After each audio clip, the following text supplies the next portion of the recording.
Buongiorno e ben ritrovati con l'informazione flash di New Sicilia. Vediamo insieme i titoli più rilevanti della mattina. In apertura le critiche del presidente Schifani sulla gestione della GESAP per l'aeroporto di Palermo, sottolineando la mancanza di una visione strategica adeguata. Serve subito un cambio di governanza, ha dichiarato il governatore. Come conseguenza Vito Riggio, amministratore delegato della società, ha annunciato le sue dimissioni irrevocabili.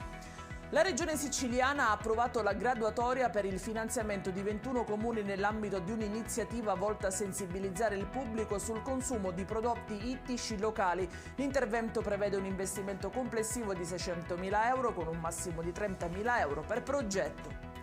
La cronaca a San Nicolò, nel Catanese, un violento incidente ha causato il ferimento di un motociclista di 35 anni di Acicatena. Lo scontro in via Nizzeti con un'auto su cui vi erano anche 2 bambine rimaste fortunatamente illese. Gravi invece le condizioni di salute del centauro finito al Cannizzaro. Il titolare di una gioielleria di Belpasso è rimasto ferito ieri pomeriggio durante una rapina nella sua attività. Malviventi hanno fatto irruzione nel negozio minacciando il proprietario di consegnare oggetti in oro. I ladri sono riusciti a fuggire col bottino, l'uomo invece è finito in ospedale.